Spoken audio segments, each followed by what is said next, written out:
అయోధ్యలోని రామాలయానికి మొదటి 3 రోజుల్లో వచ్చిన విరాళాలు చూసి రామభక్తులందరూ షాక్ అయిపోయారు. అయోధ్యలోని రామమందిరంలో రామ్లాలను ప్రతిష్ఠించిన వెంటనే మొదటి రోజుల్లో వేలాది మంది కాదు లక్షలాది మంది ప్రజలు గుమగూడారు. అయోధ్య రామమందిరంలో దాదాపు 5 లక్షల మంది భక్తులు పూజలు చేసినట్లు ఒక అంచనా. అయితే అయోధ్యలోని రామమందిరానికి సంప్రోక్షణ తర్వాత ఎన్ని కానుకలు వచ్చాయో తెలుసా? అయోధ్యలోని రామాలయానికి మొదటి 2-3 రోజుల్లోనే విరాళాలు రావడంతో సామాన్య ప్రజలతో పాటు అధికార యంత్రాంగం కూడా ఆశ్చర్యానికి గురిచేసింది. ఈ నైవేద్యం వేలల్లోనో లక్షల్లోనో కాదు కోట్లలో. ఇంతకీ ఎంత వచ్చింది, ఇంత భారీ విరాళం ఎవరు ఇచ్చారు అనేది అంతా తెలుసుకుందాం. మీరు చివరి వరకు వీడియోతో ఉండండి. ఫ్రెండ్స్, మీరు ముందుకు వెళ్లే ముందు మీరు రామునికి నిజమైన భక్తుడైతే ఈ వీడియోను లైక్ చేయండి, కమెంట్లో జై శ్రీరామ్ అని వ్రాయండి. వీడియో స్టార్ట్ చేద్దాం. ఫ్రెండ్స్, రామజన్మభూమి అయోధ్యలో జనవరి 22 సోమవారం రామ్లల్లా ప్రతిష్టాపన కార్యక్రమం అత్యంత వైభవంగా ఆనందంగా పూర్తయింది. ఇందులో సుమారు 7,000 మంది వీవీపీలు తమ ఉనికిని తెలియజేశారు.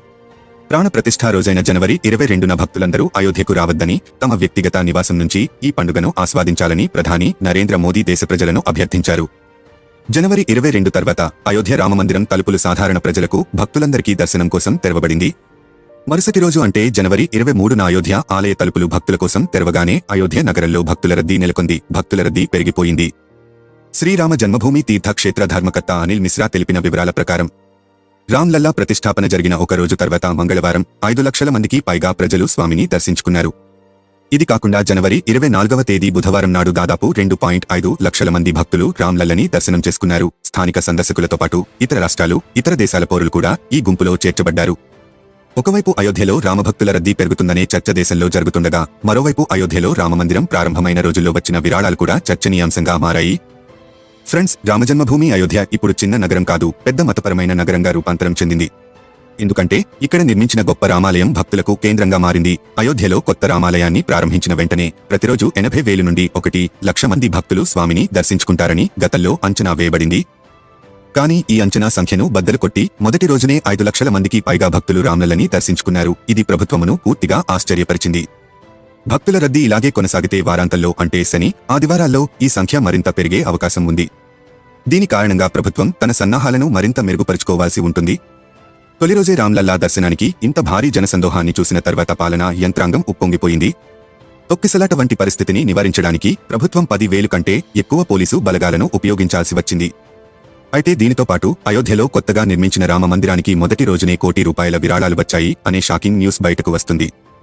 న్యూస్ మీడియా లైవ్ మింట్ యొక్క నివేదిక ప్రకారం భక్తుల కోసం రామ్లల్లా తలుపులు తెరవబడిన వెంటనే మొదటి రోజు మొత్తం ₹3,17,00,000 కానుకలు వచ్చాయి. ఇది భారీ మొత్తం. రామజన్మభూమి తీర్థక్షేత్ర ట్రస్ట్ ప్రకారం ఆన్లైన్ మాధ్యమం ద్వారా కోట్ల విలువైన సమర్పణలు వచ్చాయి. అయోధ్య రామమందిరం ట్రస్టీ అనిల్ మిశ్రా మాట్లాడుతూ, ప్రాణ ప్రతిష్ఠ వేడుక రోజున రామ్ మందిర్ ట్రస్ట్ మొత్తం 10 విరాళాల కౌంటర్లను తెరిచింది. అయితే దేశం, అలానే ప్రపంచంలోని రామభక్తులు ఆఫ్లైన్లో మాత్రమే కాకుండా భగవంతుడు శ్రీరాముని పాదాల వద్ద తమ ప్రార్థనలు చేశారని తెలిపారు. ఆన్లైన్ ద్వారా కూడా విరాళం ఇచ్చారు. బుధవారం నాడు అయోధ్య రామాలయానికి అందిన కానుకలన్నీ మరుసటి రోజు అంటే గురువారం లెక్కించిన తర్వాత తెలుస్తాయని అనిల్ మిశ్రా మీడియాకు ఇచ్చిన సమాచారంలో తెలిపారు. చాలా మంది రామభక్తులు వారి భక్తి సామర్థ్యం మేరకు విరాళాలు ఇచ్చారు. మొదటి 2 రోజుల్లో విరాళం మొత్తం ₹3,17,00,000 చేరుకుంది. ఇప్పుడు ఇంత భారీ విరాళం అదానీ అంబానీ లేదా టాటా బిర్లా వంటి పెద్ద పారిశ్రామికవేత్తల సమూహం ద్వారా అందించబడటం సహజం. కాబట్టి ఇది అస్సలు కారణం కాదు. దేశంలోని పలువురు ప్రముఖులు, సాధువులు, చిన్న పెద్ద వ్యాపారవేత్తలు ఈ విరాళాన్ని అందించారు. అయితే ఇంత పెద్ద విరాళం ఎవరు ఇచ్చారు అనే ప్రశ్న కూడా మన మదిలో మెదులుతోంది. కాబట్టి సమాచారం కోసం సూరత్కు చెందిన వజ్రాల వ్యాపారి దిలీప్ కుమార్ లఖీ రామాలయం కోసం అతిపెద్ద విరాళం ఇచ్చారు. వారు 1-2 కాదు 101 కిలోల బంగారాన్ని అయోధ్యలోని రామమందిరానికి విరాళంగా ఇచ్చారు. అందిన సమాచారం ప్రకారం దిలీప్ కుమార్ సూరత్లోని అతిపెద్ద డైమండ్ పబ్లిషింగ్ కంపెనీకి యజమాని. అతని కుటుంబం చాలా కాలంగా వజ్రాల వ్యాపారంలో నిమగ్నమై ఉంది. ఈ దానం చేసిన బంగారం గర్భగుడి తలుపులు, త్రిశూలం, దమ్రు, ఇతర స్తంభాలకు పాలిష్ చేయడానికి బాగా ఉపయోగపడుతుంది. ప్రస్తుత సమయం గురించి మాట్లాడితే 10 గ్రాముల బంగారం ధర 68,000,000గా అంచనా వేయబడింది. కాబట్టి ఈ విషయంలో 101 కిలోల బంగారం ధర ₹68 కోట్లు అవుతుంది. ఈ విధంగా సూరత్లోని లఖీ కుటుంబం అయోధ్యలోని రామమందిరానికి అతిపెద్ద విరాళాన్ని అందించింది.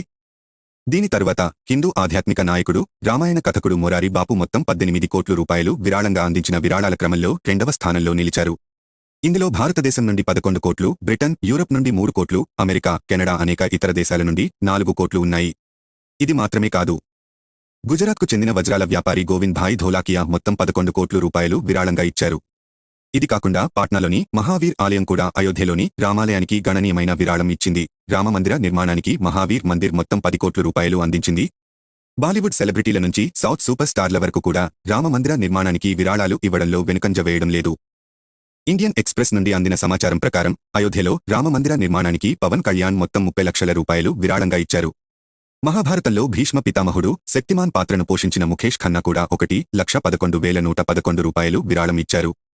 ఇది మాత్రమే కాదు, బాలీవుడ్ ఆటగాళ్లు అక్షయ్ కుమార్, హేమ మాలిని, గుర్మీత్ చౌదరి, మనోజ్ జోషి ఆలయ నిర్మాణానికి ఎంత మొత్తాన్ని వెల్లడించకుండా విరాళం ఇచ్చారు. అయోధ్యలోని గొప్ప రామమందిరం దేశాన్ని ఎలా మారుస్తుందో ఇప్పుడు తెలుసుకుందాం. రామజన్మభూమి అయోధ్యలో కొత్తగా నిర్మించిన రామమందిరం అయోధ్య, ఉత్తరప్రదేశ్లకే కాకుండా దేశం మొత్తానికి గేమ్ చేంజర్గా మారుతుంది. అయోధ్యలోని రామమందిరం తలుపులు సాధారణ ప్రజలకు, భక్తుల కోసం తెరవబడిన వెంటనే మొదటి 2 రోజుల్లో సుమారు 7.5 లక్షల మంది భక్తులు సందర్శించారు. జిల్లా మేజిస్ట్రేట్ నితీష్ కుమార్ ప్రకటన ప్రకారం భక్తుల నుండి వచ్చిన అపూర్వ స్పందన దృష్ట్యా ఆలయ నిర్వాహకులు ఇప్పుడు దర్శన సమయాన్ని పొడిగించారు. తద్వారా గరిష్ట సంఖ్యలో భక్తులు భగవంతుని దర్శనం పొందే అవకాశముంది.